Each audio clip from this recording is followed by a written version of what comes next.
नमस्कार प्यारे दोस्तों, आज हम आगे पढ़ने जा रहे हैं। कल हमने पढ़ा था भाषा काव्य संग्रह तक।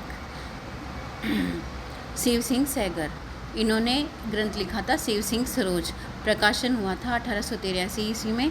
हिंदी भाषा में लिखा गया पहला इतिहास ग्रंथ शिव सिंह सरोज है। पहला हिंदी साहित्य का इतिहास ग्रंथ जो किसी भारतीय द्वारा लिखा गया वह भी शिव सिंह सरोज ही है। पहला इतिहास ग्रंथ जिसमें विशुद्ध हिंदी या अपभ्रंश हिंदी कवियों का उल्लेख किया गया है। और सबसे इम्पोर्टेंट बात, आचार्य रामचंद्र शुक्ल ने अपने इतिहास ग्रंथ में प्रारंभ शिव सिंह सैगर का उल्लेख किया है। प्रारंभ से भाषा इसकी हिंदी है। कुल कवि वैसे तो 1003 है, लेकिन मान्य 1000 कवि ही हैं। पहला कवि पुष्य या पुंड है। पहले इतिहासकार जिन्होंने हिंदी साहित्य के प्रारंभ की चर्चा की 713 से 770 संवत हैं। और इसके अंदर जो कमियां मानी गई है वो एक तो काल विभाजन नहीं है, एक वर्णानुक्रम पद्धति और वर्ष संग्रह कहा है इसको आचार्य शुक्ल ने। फिर आगे बढ़ते हैं, हम आते हैं जॉर्ज अब्राहम ग्रियर्सन। ये निवास इनका था आयरलैंड। ग्रंथ the modern vernacular literature of Hindustan. प्रकाशन वर्ष 1888 ईस्वी। भाषा अंग्रेजी। प्रकाशक the Royal Asiatic Society of Bengal की पत्रिका विशेषांक रूप में प्रकाशन हुआ।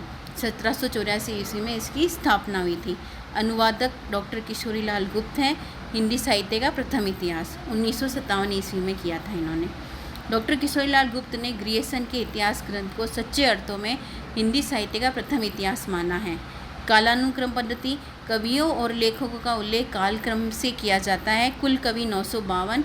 इसमें कवियों के वर्णन के साथ साथ तत्कालीन नवीन परिस्थितियों का भी उल्लेख किया गया है।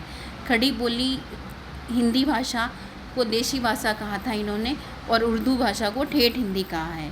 भक्ति काल को स्वर्ण काल और धार्मिक पुनर्जागरण काल दिया था ग्रियर्सन ने नाम। आदिकाल को इन्होंने चारण काल कहा है और रीतिकाल को रीति काव्य कहा है। हिंदी साहित्य इतिहास का प्रारंभ ये 643 ईस्वी से मानते हैं।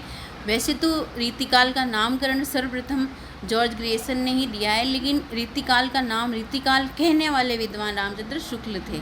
हिंदी साहित्य का प्रथम वैज्ञानिक इतिहास ग्रंथ माना जाता है इसको, the modern vernacular literature of Hindustan को। हिंदी का पहला शुद्ध और व्यवस्थित पहला वैज्ञानिक इतिहास ग्रंथ आचार्य रामचंद्र शुक्ल का हिंदी साहित्य का इतिहास माना जाता है। अपने इतिहास ग्रंथ को 12 अध्यायों में विभाजित किया था, जो इस प्रकार है। पहला चारण काल, 15वीं शताब्दी में धार्मिक पुनर्जागरण, जायसी की प्रेम कविता, ब्रज का कृष्ण संप्रदाय, मुगल दरबार, तुलसीदास, रीति काव्य, तुलसीदास के अन्य प्रवर्ती कवि, 18वीं सदी, कंपनी के शासन में हिंदुस्तान, विक्टोरिया के शासन में हिंदुस्तान और विविध, जिसमें काल विभाजन और नामकरण है। ग्रियर्सन ने हिंदी भाषा को अंग्रेजी द्वारा आविष्कृत भाषा की संज्ञा दी है। आचार्य रामचंद्र शुक्ल ग्रियर्सन के इतिहास ग्रंथ को बड़ा इतिवृत्त संग्रह कहा है उन्होंने। ग्रियर्सन ने तुलसीदास जी पर 12 निबंधों की रचना की है। आज के लिए इतना ही, बाकी काम कल पढ़ेंगे। धन्यवाद।